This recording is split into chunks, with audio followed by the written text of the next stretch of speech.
At this time, I'd like to call the Crystal Council meeting to order. Let's start with roll call. Councilmember Dahl. Here. Councilmember Deschler. Here. Councilmember Kolb. Here. Councilmember LaRoche. Here. Councilmember Parsons. Here. Mayor Adams. Here. Councilmember Budashevsky. Here. We have a quorum. All right. Let's rise for the Pledge of Allegiance. I pledge allegiance to the flag of the United States of America and to the republic for which it stands, one nation, under God, indivisible, with liberty and justice for all.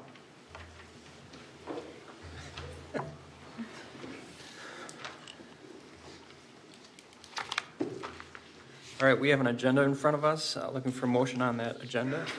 Move to approve the agenda. All right, thank you. Looking for a second? I'll second. Nancy, thank you. All members in favor, please say aye. Aye. Opposed, say nay.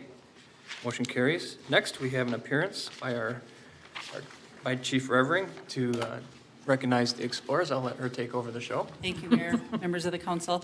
As you know, in fact, I'm going to have, actually, if you could three stand up here. Yeah, come on up.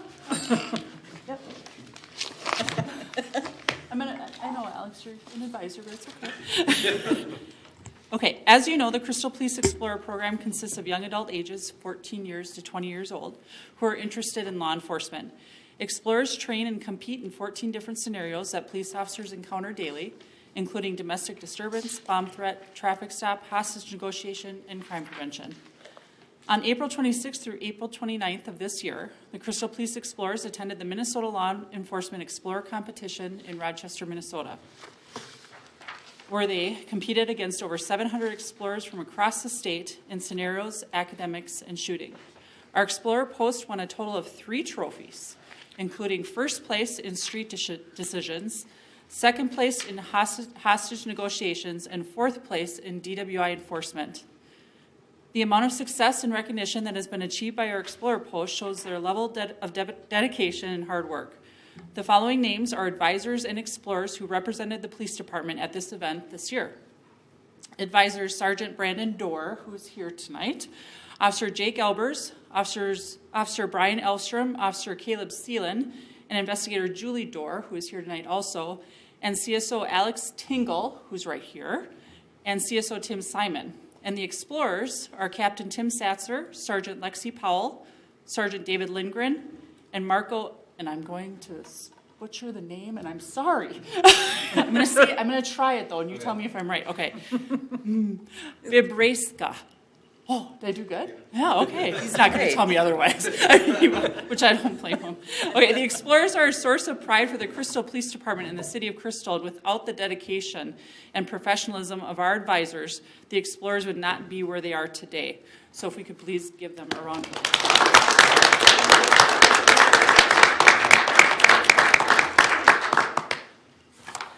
And then, Mayor, if you don't mind, I just have one more presentation very quickly. We'd also like to recognize Explorer Captain Tim Satzer, who is our 2017 Explorer of the Year. Tim has been an explorer for the past 5 years and is in the process of completing his bachelor's degree at Mankato State University. Over the years, he has put hundreds and hundreds of volunteer hours into the post, both in training and community service. Tim has been an asset to this post and has served the city of Crystal and its residents with pride and dedication. Tim will be aging out of explorers this year, and because we knew that, we didn't want to lose him, so we've hired him on as a CSO where he actually is getting paid now, which is a good thing. So please assist me in congratulating the 2017 Explorer of the Year, Tim Satzer.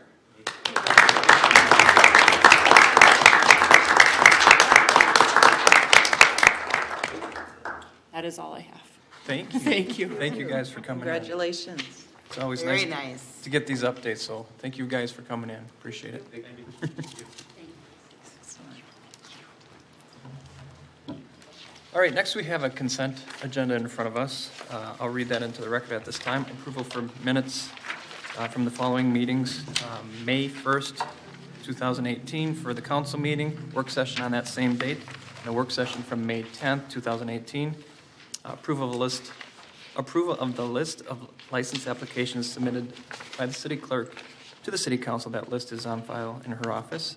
approval of a resolution accepting the following donations at $714.79 from a fundraiser event at Cub Foods. That was on March 24th, and that's for the Crystal Police Explorers and Reserves. $1,500 from Laurie Slama for bulletproof vest for K-9 unit, and then $500 from Westfall American Legion Post 251 for the Crystal Airport Open House, and then approval of a special permit to serve beer at Bassett Creek Park, up to 100 guests, and that is submitted by Sammy Goni. Approval of a resolution of participation for the 2018 state performance measures, and I think that's the last item. Looking for a motion on that consent agenda. Olga? Make a motion to approve? Thank you. Second? Julie? Yep, I'll second. Sorry. I do have one question on one of these. Why don't you go ahead? Do we know who Laurie Slama is or why she was so generous? Yeah. So she actually is just a resident of, not just a resident, she's a resident of Crystal. And she called me one day telling me that she was a huge fan of animals and a huge fan of our canine program and asked if she could donate. And I said, absolutely, we have a canine fund that you can donate. And then she asked if Rocco had a bulletproof vest, and I told her that he did. And then I said, however, Rocco is retiring the end of this year and we'll be getting a new dog next year. And then the next thing I know, we get a $1,500 check. That's amazing. Very cool. That's That is very cool. incredible. Wow. Yeah. Thank you, Laurie. Yeah. All right. You have a motion in a second, so. I do, thank you. All members in favor, please say aye. Aye. Opposed, say nay. Motion carries. Thanks for looking out for me, you guys. Next, we have open forum. Open forum is a time that the city council appreciates hearing from citizens about items of concern and desires to set aside time each meeting for open forum to provide ample time for everyone. Speaking is limited to 3 minutes per person, or 10 minutes per topic, and I may extend total time if need be. Let's get started. We have one person wishing to speak. Bert or Thank you, Mayor, Council. So, For welcome. 6700 60th Avenue North, Crystal, Minnesota. The topic is anecdotal. Several citizens of Crystal have told me that on the north side, they're wondering why the street sweeper hasn't arrived. And they were saying, why did the south side get theirs swept out and we have yet to get swept out? And I have an idea why, and I just believe it was the late spring. And suddenly we're growing stuff and having to fix all our plant areas. But I just thought I'd mention it. That is all. okay. Thank you. Thank you, Bert. I'd like to know too, Bert. She must be from the north side. Would you like me to answer? Do you have an answer? Sure. Yeah, why not? Bert is exactly right. We have several things going on. We had a very late spring. We also had to order our milling equipment, our rental, much earlier in the year than before we knew what the spring was going to look like. So all our crews are dedicated to that because we got that this week, I think, the milling equipment or machine. And so we can't be out street sweeping because we've got this limited duration for this rental equipment. So, All right, Councilmember perfect. Parsons. And I've talked to a resident who had the same concern, and I believe there's going to be a project to paint the storm drains with a message that all the leaves and debris empty into the lakes, and it's a volunteer project, so I think that is starting to happen as a result. All right. Next item is, we were going to start the regular agenda. First item on the regular agenda is disbursements of $25,000 or greater. I'm going to read those into the record at this time. It starts with Golden Valley Joint Water Commission for March water costs at $130,159. Health Partners for May health insurance premiums, $99,689. IRS for federal FICA withholding taxes for pay date 5/4/18 for $53,003. Logis for February and March support and services for $82,762. Para for employee and city required contributions for pay date 5/4/2018, $51,929. And then RDO Equipment Company, Inc. for the John Deere 624K loader with trade-in as well, $172,529. Total disbursements, $25,000 or greater, is $590,073.22. Are there any questions on any of these items? Seeing none, looking for a motion. Julie? Move approval. Thank you. Looking for a second? I'll second. Nancy? Thank you. All members in favor, please say aye. Aye. Opposed, say nay. Motion carries. Item 2, we will have a presentation for our annual comprehensive financial report. Matt Mayer is here. Welcome, Matt. All right. Thank you, Mr. Mayor, members of the council. Appreciate the invitation to present the results of the 2017 audit to you tonight. You received 3 documents in your materials that represent the final product of the audit, but I've got a PowerPoint that sums everything up pretty well tonight, and I think you'll be able to kick back and just follow along here. Be happy to respond to any questions you might have at the end of the presentation on the detailed pieces of it. But for your benefit and those of the audience here and at home, we've got the PowerPoint to go on. A little background on what the audit is for. The city has a responsibility each year to prepare financial statements for the public. And you do that by hiring AEM Financial Services, who act as your contracted finance director. Our thanks to them for their preparation of the numbers that we're going to be looking at tonight under the leadership of Gene McGann. The audit went very smoothly this year, as it has in the last couple of years with them. And I think we've got a good report to offer you. Our firm's responsibility is to test, examine, give an opinion on those financial statements so that users of them, whether they be citizens of the city or others that have interest in the city's finances, can be assured they're an accurate and true picture of the city's financial health and results of operations. We do that through an independent auditor's report, which is in front of your financial statements, and we're providing an unmodified or a clean opinion, which is the best we can give you. And that means that the numbers we're looking at tonight are a true and accurate picture of the city's financial health, as well as results of operations for the 2017 fiscal year. We also do some other work as part of that financial audit. The state auditor wants us to make sure you're following all the statutes out there that are required of municipalities in the state of Minnesota. So we're looking at things like contracting and bidding, conflicts of interest, how you deposit and invest your funds to ensure that you're in compliance with state statute. And happy to report no findings when it comes to that for 2017. So a clean report on the legal compliance side of things. And then finally, we look at internal control. And internal control is the system of policies and procedures that you have at the city to do 2 things. One, to safeguard your assets, to make sure that everything is secure and that they're used only for the purposes intended. And secondly, to ensure accurate financial reporting and presentation at the end of the year. And again, if we have any concerns, we bring them out through these reports. We have our perennial finding and lack of segregation of accounting duties, which is a fairly common finding in a small office environment, which you have here at Crystal. And again, we have it at a mid-level finding, so we're not alarmed by it, but we are certainly bringing that to your attention each year, letting you know it's not an ideal situation, but then again, as a council, you need to make a cost-benefit decision whether you're going to get any value out of adding to the staff or if the mitigating controls you have in place are reasonable. And I think we feel that you've reached a reasonable balance on that, but we'll remind you each year by bringing this issue up, and you can continue to make that conscious decision moving forward. I'd like to take maybe 5 minutes just to give you our perspective on the city's finances at the end of the year. I know you're brought up to speed very well with the team that you have here, but sometimes it's good to get an outsider's perspective on how things look and make sure that's matching up with what you're hearing as well. And I'm going to look at the general fund with you, and as well as each of your enterprise funds. And the general fund we analyze in the context of the budget. And as council members, it's your role to establish the budget at the beginning of each year, which sets the spending parameters for the city and the department heads, as well as establishing a revenue stream, mostly your property tax levy, and how you're going to pay for it. And what we'd like to look at the end of the year is whether you, administration, after they took that budget from you, actually complied with it and it was executed the way that you intended.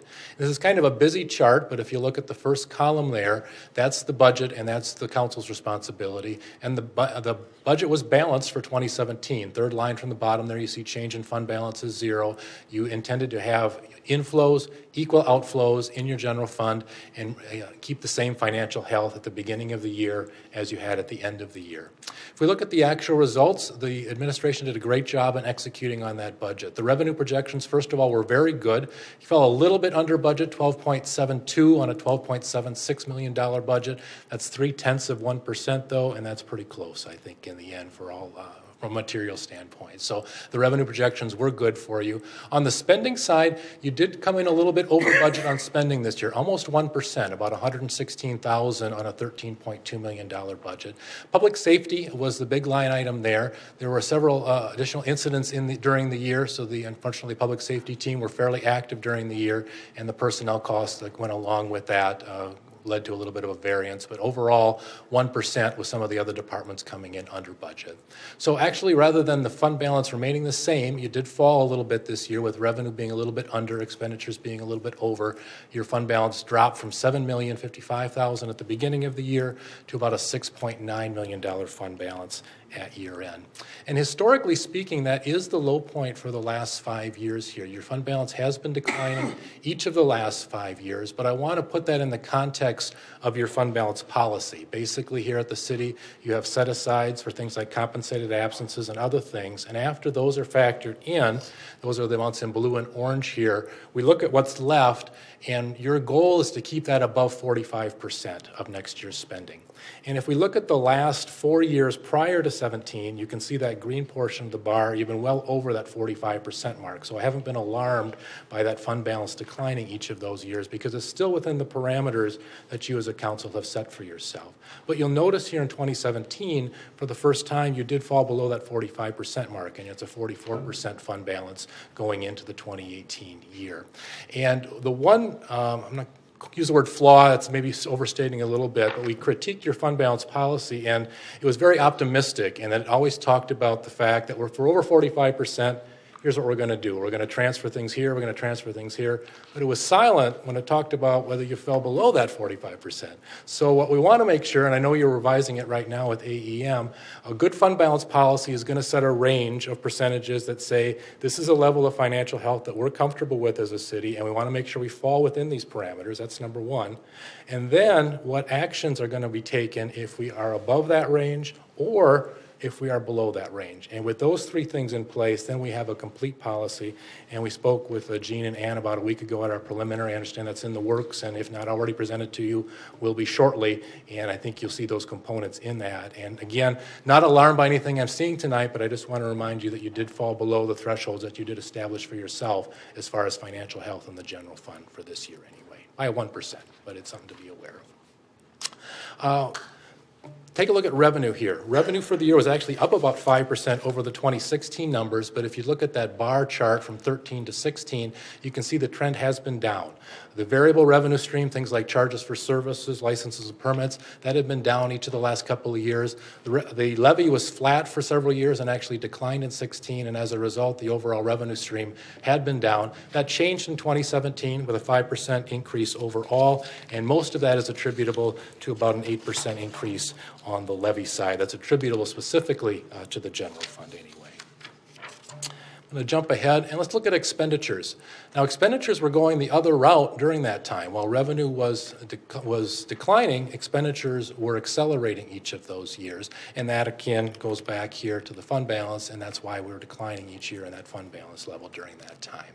So expenditures were up this year about 5% as well. And if you recall the way I began with the budget analysis, that resulted in about $160,000 deficit for the year. So if we want to make modifications on a percentage standpoint, we need to bump that revenue up a little bit to get you in balance, or again, keep the expenditure level down. But again, I'm confident with the team that you've got here, and I'm just providing that analysis at a 30,000-foot level just so you can see the trends over that 5-year period and where things are landing financial health-wise for you.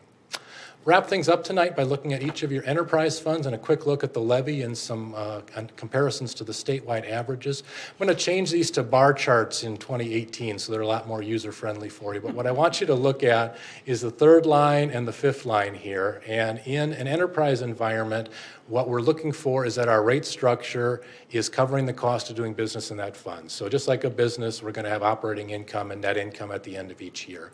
And if you take a look at the water fund here with $434 $134,000 and $717,000 of positive results. Sanitary sewer, $157,000 and $180,000.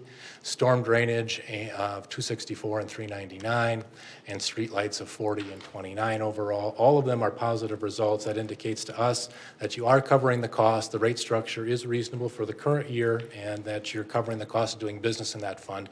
All of these funds also have reasonable reserves, or call it fund balance.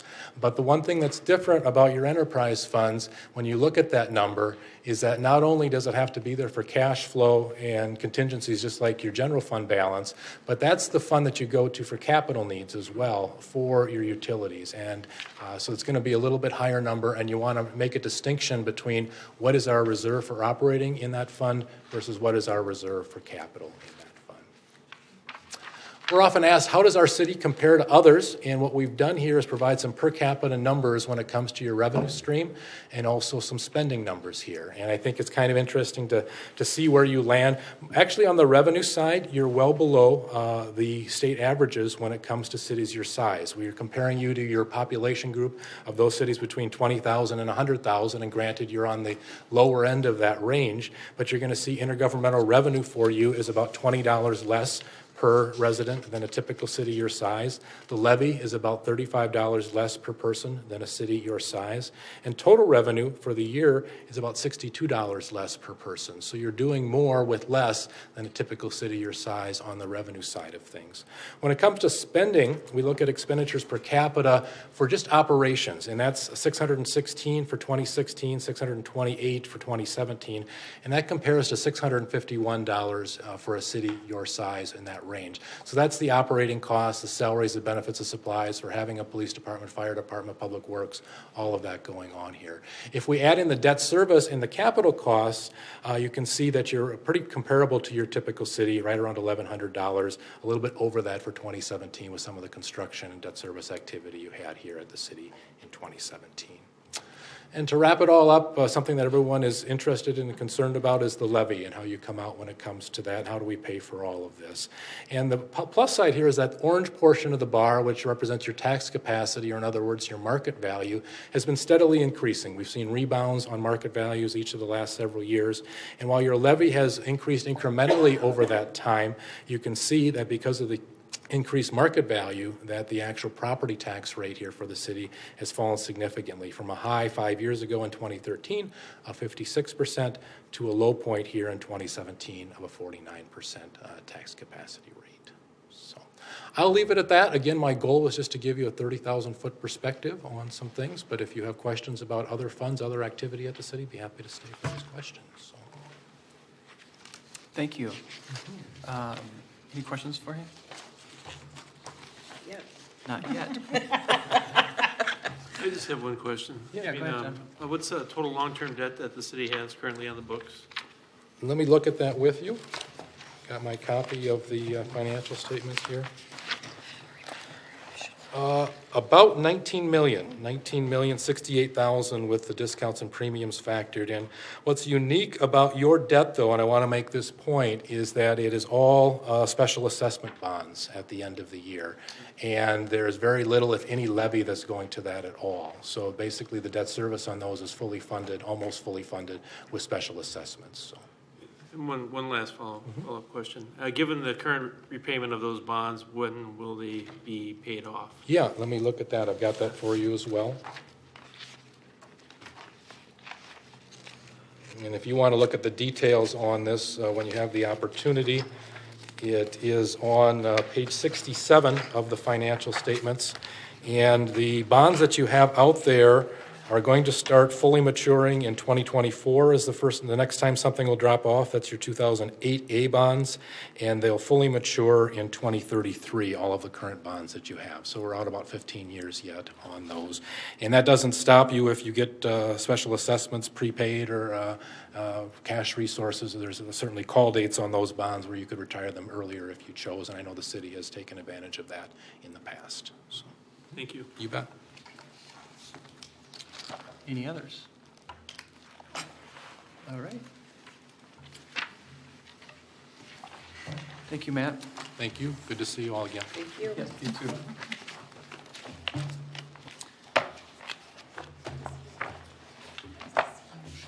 Yeah, we need to have a motion to accept the report. I'll Nancy? make a motion to accept the comprehensive annual financial report. All right, thank you. Looking for a second? Olga? I'll second that. Thank you.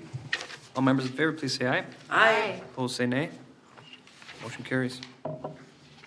Item 3, the council will consider a resolution approving the police equipment revolving fund expenditure for the FATs. And we have our chief here to talk about that. Thank you, Welcome. Mayor.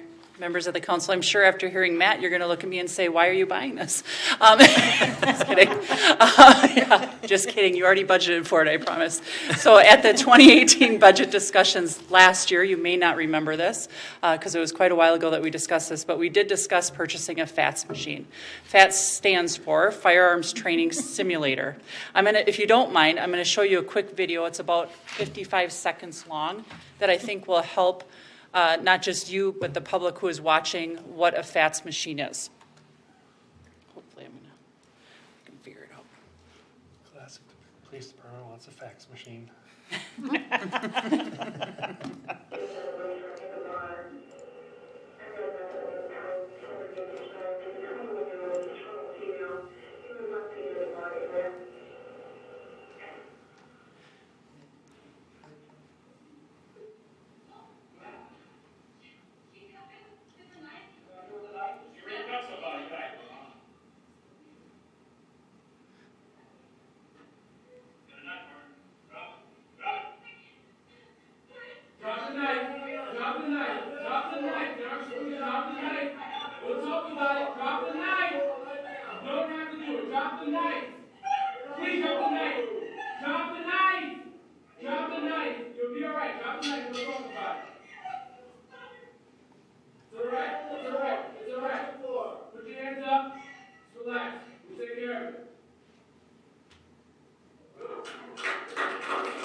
So the gentleman to your right was actually a police officer with a city, not in the state, and the gentleman on the left was actually a gentleman who was going through Citizens Police Academy. So what you saw there was a scenario based, I'm not sure if you heard or not, but they got a call of a woman with a knife in a bar, and she appeared to be suicidal. So the officers went to that call, as you could see, and then you could see that they were telling her to drop the knife. She did, and the outcome was successful, which was great. They have on these FATS machines, with the one that we are purchasing, over several hundred different types of scenarios, where when I started 20 years ago, there was like 6. And they've come out with a much better progressive to the times, especially, and then even future times of what law enforcement is going to be dealing with.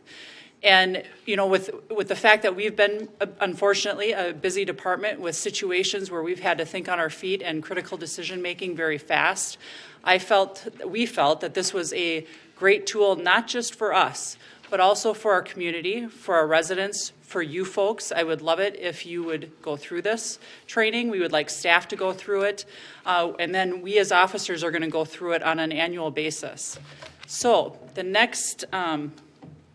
obviously, we're going to recommend you approving this. You do have a bid in front of you, which I'm sure you're gasping about. I know I certainly did when I saw the cost. I'm not a tech person, however, with all of these types of simulators, this bid was the lowest that we received, and it is costly, and I realize that. It's about $44,700, I believe. But it is going to be well worth it in the end so that your law enforcement and community are transparent with regards to critical decision making. So with that, I'll take any questions you may have. All right. Elizabeth?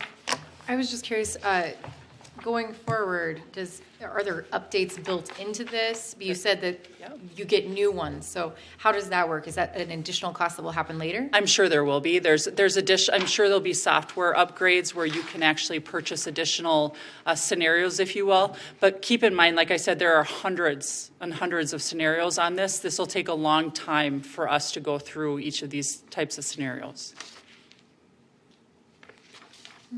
Any other questions? Go ahead, Julie. Where would this be set up then? Great question. So technically, this is a portable one. However, with that said, we really wanted to focus on setting it up at a location where we could have the community come in and use it along with our officers and make it useful. So I spoke to Public Works Director Mark Ray, and he's been kind enough. There was a space upstairs in the Public Works area that was virtually being used for storage, very minimal storage, and so he was able to place that storage things in a different area, and so we're going to use that space. The new facility. The new facility, yep. That's great. Yep. Go ahead. What was the budget? It was $45,000. Is the budget Yes. that we had for it? Mm-hmm. And you came in at Sure did. 49, Sure did. 93. Okay. Aren't you proud? Well, that's skillful budgeting right there. 44, 7, 88, 95. Well, and thank heavens there's no tax. Well, let's bank that extra $200. Right? All right. Put it right back in the fund balance, okay? All right, looking for a motion on this item. Julie? I'll make a resolution authorizing the purchase of a firearms training system. Okay. Fats. Second. I'll second that. Olga? All members in favor, please say aye. Aye. Opposed, say nay. Motion carries. Thank you. Yes. Something about the order of the agenda, huh? All right, next we have our Recreation Director, John Elholm, here to talk to us about Welcome Park. So, welcome, John. Well, good evening, Mr. Mayor, council members. I'm back again to talk about Welcome Park. I was here a couple months ago seeking authorization to go out for bids, and that did happen. Here's a little background information that was shared last month as well. The new item on there is that we did open bids last Thursday on May 10th. As a refresher, this project involves replacing the softball field at Welcome Park. We also attempted to try to do some things with the hockey rink as well, but we had a little that didn't quite fit under our budget for this project. So we're looking for this award to be specifically for the softball field improvements. The bids for the project came in. They're on the screen there. Rachel Contracting had the lowest bid, and we are looking to just go forward with the base bid. The total bid included some of the hockey rink items. The costs for this is, if we take Rachel Contracting's bid of $417,328, we typically then add a contingency to that. So we added a 5% contingency of around $20,000. The city will direct purchase the light poles and fixtures to save some money on that. Our city utilities crews will provide some stormwater work, and then our existing contract with WSB Consulting is $56,242. So the total of that is $678,464. We were a little concerned bidding this time of year. Bids did come in a little higher than we had hoped. So the total project, as I mentioned, at $678. Our budget was $660. However, we were able to locate some additional funds to fill the gap. We had some excess money from our pool floor project and a little bit of money from our park signs project for this summer. So we do have total proposed funding of $678,484. I should point out that the pool floor project is complete, so that is additional money that is available. And the park sign project is a multi-year project, so it would just be starting with $2,000 less. And I should also point out that this is really covering the contingency, so if the contingency isn't needed, that would not impact this. So the next steps in the project is to award a contract this evening. Construction would then begin in June. Construction would substantially be complete in September, and then the field would be available then for use by Frolics of 2019. So the request tonight is to approve the attached resolution awarding the Welcome Park project to Rachel Contracting in the amount of $417,327. And I mentioned that this does not include the hockey, but we do have some thoughts on that we will be bringing back to you next month. Question, can I get a preview? I mean, do we think it's still doable this year, or are we going to have to wait? Yes, well, we'll be talking about some funding options, so we believe it is. Okay, We're hoping to make it happen. okay. And you know, waiting it's an okay thing too sometimes. I mean, exactly. sometimes you can't spend the bank. So, all right, any questions for John on this? Looking for a motion on this, Olga? I'll make a motion to approve the contract. Okay, thank you. Nancy? I'll second. Thank you. All members in favor, please say aye. Aye. Opposed, say nay. Motion carries. Thank you. Thank you, John. You're still here. Still here. But wait, there's more. Oh, wait. Wait, there's more. Why don't you go right into it? All right, the other item on the agenda tonight from the Recreation is the LED message board that sits prominently out there on Douglas. The LED message board is, half of it quit working last year, so we were able to get half of it to keep going, but it is beyond its useful life, and repair became obvious was not an option on that. Also, with the change of our logo, we started trying to replace things and said, you know, this is probably a good time to try to replace that as well and potentially combine the two into one sign. It was pointed out to me that that sign, the monument sign, is original to the building, and I believe the light bulbs are like 10 feet long in there. So it's got some fairly old technology that we would be able to improve by replacing that as well. So the new project would have the new logo on it, the new background color, would contain new LED message board on each side, and it would be located near the main community center driveway. There is $40,000 included in the 2018 budget to purchase and install the sign. And we did receive quotes from two companies. Think Digital Signs had the lowest quote at $34,810. The second quote was for over $69,000. So this was a good quote that we received on this. And this is potentially what that could look like. We're looking to incorporate the star and the blue background into the sign. And then would be a message board underneath the sign. So the request this evening is to approve the attached resolution for an agreement with Think Digital Signs in the amount of $34,810 to furnish and install color LED marquees and sign structure at the Crystal Community Center. Okay, thank you, John. Julie, go ahead. You know, there's been a couple places that I've, heard about in the past couple of years that have got these LED signs, and they were about 19,000. Why do you suppose that this one is so much more? Because maybe it's twice the size, or I mean, yeah. If you look at the one in New Hope by Hy-Vee? Hy-Vee there, I don't know how much that one was. It's quite small. I know the Golden Valley Legion one, you see that on Highway 100, that's a tall thing, But I believe that they paid about 19,000, and so that's where I was stuck in my mind, that that's about the amount we would pay too, but. Yeah, I know the size of ours matches what's there now. Uh-huh. So it is, and it might be bigger than some of those out there. And this also includes then the surround and the brickwork. Okay. And all of that work as well. And then my last question is, there's also a message board out by Becker Park, or there was. Yeah. You're not going to ever have one there then?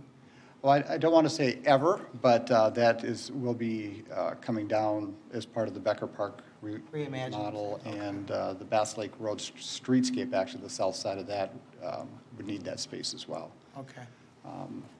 Whether there's one put back in its place, I don't know. Okay. Well, we definitely need a new updated sign. Yes. Jeff? So I love signs. But I don't love this sign. Do you have anything you can do to convince me that the LED messages work? That anyone actually reads them? Well, we do get phone calls based on people seeing the sign, asking for additional information on things. I don't have any specific statistics on that, but anecdotally, that people do notice things on there. We do put a lot of community things like blood drives and things on there. Would the price go down if it wasn't full color? It would probably, I don't know to what degree. The more common nowadays is the color ones, and so I don't know if they're then about the same price. I honestly don't know. Nancy? The sample here looks a little 90s to me for the digital part. And I've seen some LEDs like Serenity Village where they have photos and that there's more detail. I imagine this one will be the same. It's just this particular. Yeah.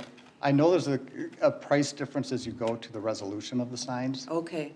So this fit the budget, and I'm not sure if it's the same as Serenity Village. I think it's actually the same company, but I'm not sure about the resolution. Okay. Do we know if it's capable of photographs? Well, there is a flag in the background, but It may just be that this is just the way it looks as a graphic. right, just a mock-up. That's what I'm thinking too, but, okay.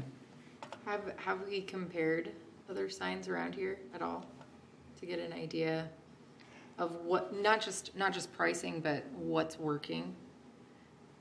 What people are getting good results from or what they're not having technical glitches with. Right, and that's why we picked the company we did, is because they've got a good history and they've got provide a lot of technical support ongoing for us on this as well. And it's really the brand that's not Think Digital, but whatever the manufacturer of the sign is. There's two big companies out there, and this is one of them. Yeah. And they've done quite a few I think they did St. Raphael's, and there's quite a number of signs around town that they've done. Great. And this is two-sided? It is two-sided. Yes. And it would be placed where the current one is in the main entrance, right? That's correct. Yeah. Okay. I like that position better. Okay. All right. Anything else? Looking for a motion on this item. Nancy? I will make a motion in support of replacing the LED message board at the Crystal Community Center. Thank you. Looking for a second. Olga? I'll second that. Thank you. All members in favor, please say aye. Aye. Opposed, say nay. Motion carried. Oh, Say sorry. nay. Sorry. Roll. Councilmember Parsons. Aye. Mayor Adams. Aye. Councilmember Budashevsky. Aye. Councilmember Dahl. Aye. Councilmember Deschler. Aye. Councilmember Kolb. Nay. Councilmember LaRoche. Aye. Motion carries 6-1. 6-1. Thank you. Thank you. All right, next we will talk about forestry services, and Ann is here to talk about that. Thank you. Our current forestry contract expired at the end of 2017, so we went out for bids. And this contract is responsible for dealing with public tree trimming, public tree removal, if we have to deal with other trees or damaged trees after storms or events. And we got 2 bids, Next Tree Service and Sunrise Painting, and we are very happy with Next Tree Service, and they are slightly lower, so we are recommending proceeding with Next Tree Service. And this is a 2-year contract with an extension to extend it 1 more year. All right. Jeff? Yeah, I don't understand this one at all. The piece about the $50,000, but it's $86,000. Correct, because we did it in pieces, and we also assess out some of the, charge out some of the costs. But we have a $50,000 budget, but there are other costs included if we need them. I know, it's not very straightforward. So it's we pay as we go, right? Correct. So But right. Well, shut up while I'm ahead or behind. well, no, I don't. So if we cut down 3 trees, we're going to pay the cost for 3 trees, but if we cut down 30 trees, we're going to pay the cost for 30 trees? Correct. So what's the cost for it? What's $86,000 reflect? I think that's the total. Troy, you can help me maybe? Sure. Mr. Mayor, anytime you go into a contracting process like this, well, generally the way municipal contracting works is you have to estimate what the total estimated amount of the contract is going to be to determine what sort of procedures you need to undertake. And so my recollection is that that was a number used to try to calculate that. And so my understanding of the contract, and again, one of my colleagues in my office worked on the language of the contract rather than I did, but that's my understanding, that it's a pay-as-you-go sort of thing, that there isn't an automatic minimum or something that's being paid as part of this contract. It was just an estimate for contracting purposes. Clear as mud. Yeah. It got less clear. Julie? So, do we use these, for instance, if we have trees that come down in our parks or? Correct. And then let's just say you have a neighbor that has a dangerous tree that's about ready to fall, and you're not doing anything as the property owner. And the city says that you have to take that tree down, but maybe you don't have the funds to take it down. So then would you send this company out to remove the tree and then assess the property owner? Depending on circumstances, yes. We've also had several residents who've said, I can't afford to do that, but I would like to have the city do it and assess me. I would pay for it over time, over a couple of years, so we've had that happen. So some of these costs are recouped? Correct. Some, not many. I don't want to mislead you, not a lot. Go ahead, Jeff. Did we have any other tree service companies bid for this, or just wallpaper? I knew that would get by you. I believe this is a local company as well, but no, these are the bids we received, the quotes we received. And actually, we've already gone through one set of quotes, but they weren't apples to apples, which is why we had to rebid it. Okay. That is pretty strange. Right. I mean, I know Nick's tree service, he took the tree out of my front yard, but it got him off the list of tree trimmers. Not in the wallpapering and painting section. Oh, but, Got to do something in the off-season. Right, diversify. All right. Any other questions? do whatever. So we're not gonna spend, okay, let me see if I can paraphrase this. Let's hear it. You have to come up with some kind of total valuation of the contract, potential total valuation of the contract, so you know which procedure to follow.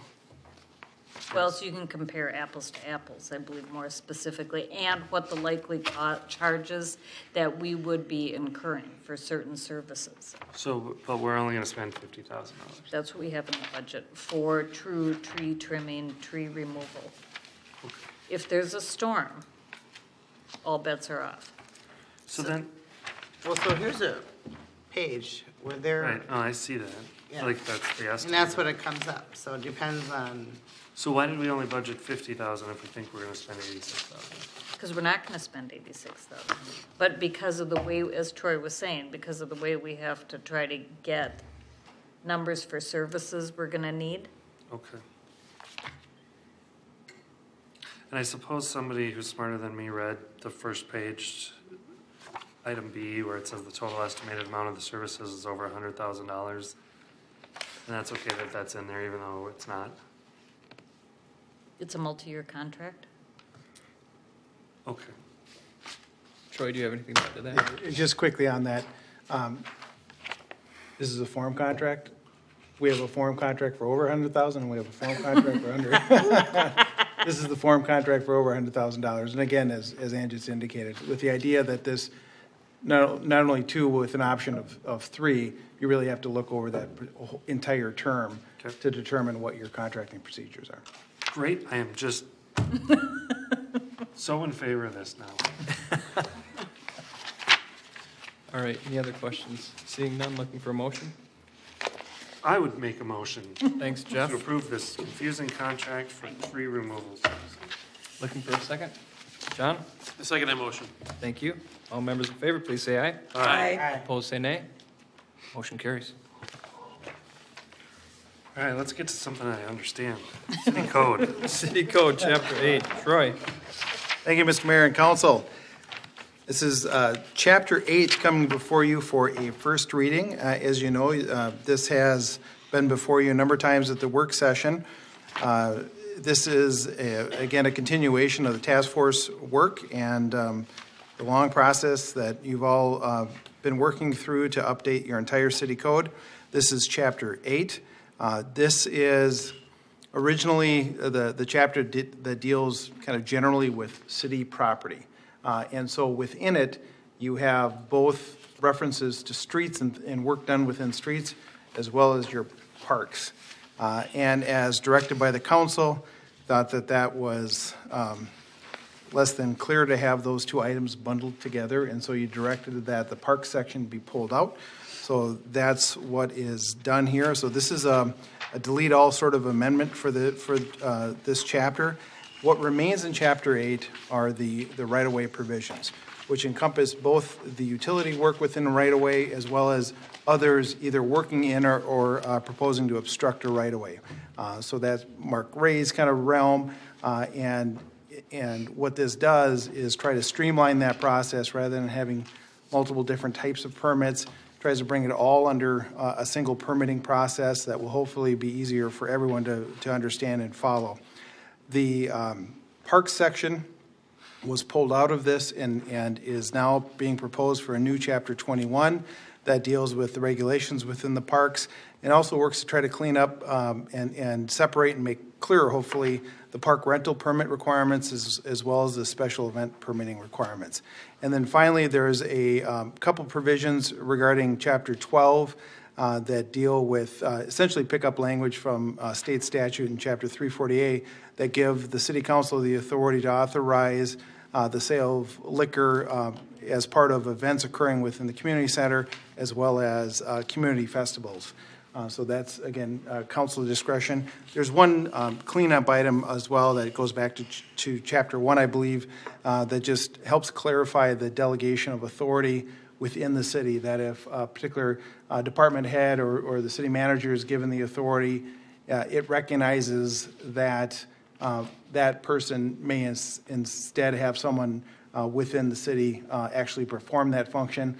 The purpose of that is to avoid having to say the city manager or designee, or the police chief or designee 437 times throughout the code. The intent is we can just say the city manager, and then this one section helps make it clear that the city manager may have the assistant manager or someone else actually perform that particular function.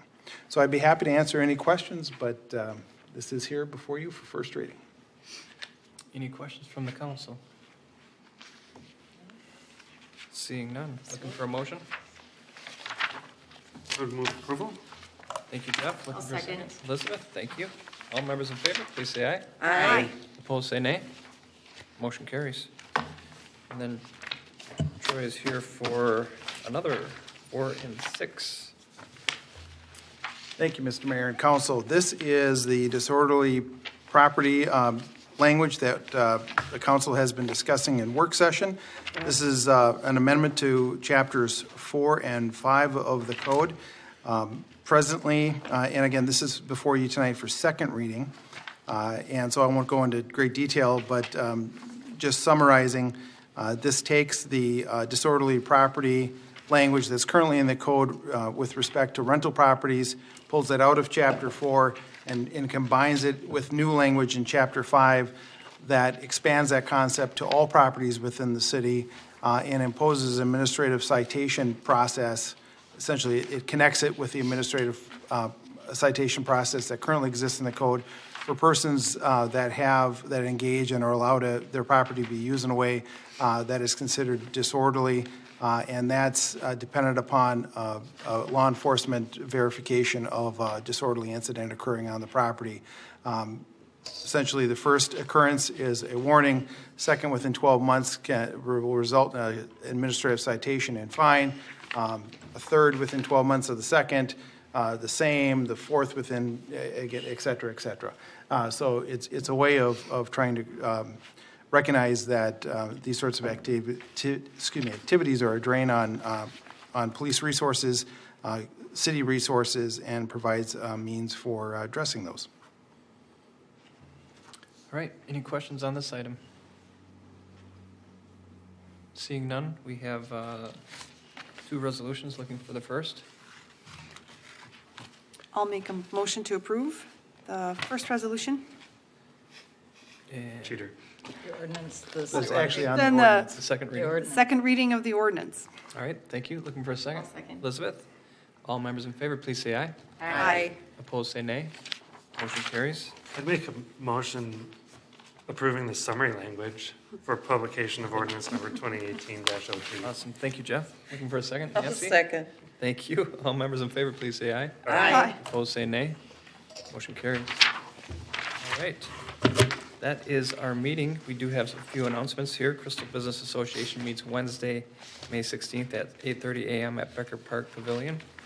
Crystal Crime Prevention Board is hosting its annual jail and bail fundraiser tomorrow from 11 to 1 p.m. at our neighborhood outreach office. Crystal Fund plant sale is Saturday, May 19th, 9 a.m. to 2 p.m. at the Crystal Community Center. And a community workshop about town center zoning in Bass Lake Road Station area will be held on Monday, May 21st from 6:30 to 8 p.m. at Becker Park Pavilion. And wait, there's more. 2 Beyond the Yellow Ribbon Memorial Day observations will be Monday, May 28th. One of them is at Just a Bird American Legion in Golden Valley, and the other is at Glen Haven Memorial Gardens in Crystal. The next city council meeting is June 5th at 7 p.m. here at City Hall. Airport open house is June 17th, 8 to 4 p.m. Council meetings and work sessions are open to the public, and current and previous meetings are available for viewing or listening on our website at crystalmn.gov. Looking for additional announcements. Anyone have anything else? Nancy? I do. Just wanted to remind people, this is a new event that came out just recently. Residents are welcome to attend the Environmental Quality Control, or EQC, Commission's review of Crystal's MS4 stormwater this is such a mouthful. Excuse me. The MS4 Stormwater Pollution Prevention Program, and that's this Thursday, 7 p.m. here at Crystal City Hall. Commission will address any public comment regarding the city's stormwater runoff and management during the public meeting. You're all welcome. Hope you can come. All right. Anything else relating to? All right. Looking for a motion to adjourn. I motion to adjourn. Elizabeth, looking for a second? I'll second. Nancy? All right. All members in favor, please say aye. Aye. Opposed, say nay. We are adjourned. Have a great rest of the month.